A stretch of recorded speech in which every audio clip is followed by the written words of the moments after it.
ರಾಜ್ಯ ಸಂಪುಟ ವಿಸ್ತರಣೆ ಬಗ್ಗೆ ಇದೀಗ ಮತ್ತೆ ಕುತೂಹಲಗಳು ಕೂಡ ಹೆಚ್ಚಾಗ್ತಾ ಇದೆ. ಸಚಿವ ಸ್ಥಾನಕ್ಕಾಗಿ ದೆಹಲಿಯಲ್ಲಿ ಭಾರಿ ಲಾಬಿಯನ್ನ ಮುಂದುವರಿಸಿಕೊಳ್ತಾ ಹೋಗಲಾಗ್ತಾ ಇದೆ.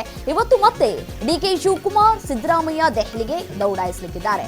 ಇವತ್ತು ಕಾಂಗ್ರೆಸ್ನ ಹೈಕಮಾಂಡ್ ನಿರ್ಣಾಯಕ ಸಭೆ ನಡೆಸುತ್ತೆ.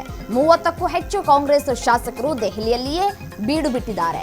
ರಾಹುಲ್ ಗಾಂಧಿ, ಮಲ್ಲಿಕಾರ್ಜುನ ಖರ್ಗೆ ಜೊತೆ ಡಿಕೆ ಶಿವಕುಮಾರ್ ಮತ್ತೆ ಸಿದ್ದರಾಮಯ್ಯ ಚರ್ಚೆಯನ್ನ ನಡೆಸಲಿದ್ದಾರೆ. ಹೊಸ ಮುಖಗಳಿಗೆ ಆದ್ಯತೆಯನ್ನು ನೀಡೋದಕ್ಕೆ ರಾಹುಲ್ ಗಾಂಧಿ ಒಲವನ್ನ ತೋರಿಸ್ತಾ ಇದ್ದಾರೆ. ಇಬ್ಬರು ಮಹಿಳೆಯರಿಗೆ ಸಚಿವ ಸ್ಥಾನ ನೀಡುವಂತಹ ಸಾಧ್ಯತೆಗಳು ದಟ್ಟವಾಗ್ತಾ ಇದೆ. ಮಹಿಳಾ ಸಚಿವರ ಪಟ್ಟಿಯಲ್ಲಿ ಉಮಾಶ್ರೀ ಅವರ ಹೆಸರು ಕೂಡ ಕೇಳಿ ಬರ್ತಾ ಇದೆ. ಸಭಾಧ್ಯಕ್ಷರ ನೇಮಕದ ಮೇಲೂ ಹೈಕಮಾಂಡ್ ತೀರ್ಮಾನವನ್ನ ಕೈಗೊಳ್ಳಲಿಕ್ಕಿದೆ.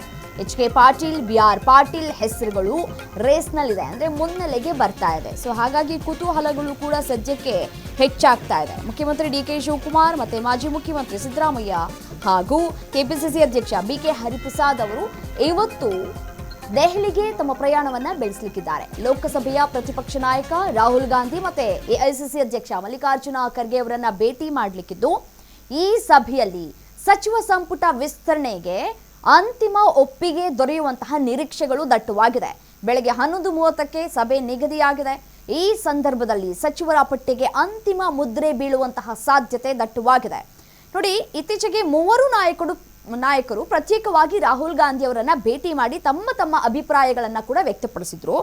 ಆ ಬಳಿಕ ಒಂದಷ್ಟು ಚರ್ಚೆಗಳು ಕೂಡ ಆಗಿದೆ. ಕೆಪಿಸಿಸಿ ನೋಡಿ, ಪ್ರಧಾನ ಕಾರ್ಯದರ್ಶಿ ಇದ್ದಾರೆ ಕೆ.ಸಿ. ವೇಣುಗೋಪಾಲ್, ಅವರೊಂದಿಗೂ ಕೂಡ ಚರ್ಚೆಯನ್ನ ಕೂಡ ನಡೆಸಿದ್ದಾರೆ. ರಾಹುಲ್ ಗಾಂಧಿ ಅವರ ಸೂಚನೆಯಂತೆ ಪಟ್ಟಿಯಲ್ಲಿ ಕೆಲವೊಂದಿಷ್ಟು ಬದಲಾವಣೆಗಳನ್ನ ಕೂಡ ಮಾಡಲಾಗ್ತಾ ಇದೆ ಅನ್ನುವಂತಹ ಮಾಹಿತಿ ಸಿಗ್ತಿದೆ.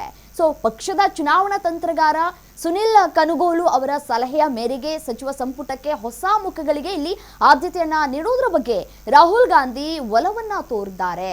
ಮುಖ್ಯಮಂತ್ರಿಗಳ ಕಚೇರಿಯಿಂದ ರಾಜಭವನಕ್ಕೂ ಕೂಡ ಮಾಹಿತಿ ರವಾನೆಯಾಗಿದೆ. ಸೊ 1 ಅಥವಾ 2 ದಿನಗಳಲ್ಲಿ ನೂತನ ಸಚಿವರ ಪ್ರಮಾಣ ವಚನ ಸಮಾರಂಭ ನಡೆಯುವಂತಹ ನಿರೀಕ್ಷೆಗಳು, ಸಾಧ್ಯತೆಗಳು ಕೂಡ ಇಲ್ಲಿ ದಟ್ಟವಾಗಿದೆ ಅಂತ ಹೇಳಿ ಸಚಿವ ಸಂಪುಟದಲ್ಲಿ ಇರುವಂತಹ ಎಲ್ಲಾ 20 ಖಾಲಿ ಸ್ಥಾನಗಳನ್ನ ಕೂಡ ಭರ್ತಿ ಮಾಡ್ತಾರಾ ಅಥವಾ ಉಳಿಕೆ ಮಾಡಿಕೊಳ್ಳುವಂತಹ ಸಾಧ್ಯತೆಗಳು ಕೂಡ ಇದೆಯಾ? ಸದ್ಯಕ್ಕೆ ಇರುವಂತಹ ಕುತೂಹಲ ಹೆಚ್ಚಾಗ್ತಾ ಇದೆ. ಈ ಪೈಕಿ ಇಬ್ಬರು ಮಹಿಳೆಯರಿಗೆ ಅವಕಾಶ ನೀಡುವಂತಹ ಸಾಧ್ಯತೆ ದಟ್ಟವಾಗಿದೆ ಅನ್ನುವಂತಹ ಮಾಹಿತಿಗಳು ಲಭ್ಯವಾಗ್ತಾ ಇದೆ. ಮಾಜಿ ಸಚಿವೆ ಹಾಗೂ ಎಂಎಲ್ಸಿ ಉಮಾಶ್ರೀ ಅವರ ಹೆಸರು ಪ್ರಮುಖವಾಗಿ ಕೇಳಿ ಬರ್ತಾ ಇದೆ.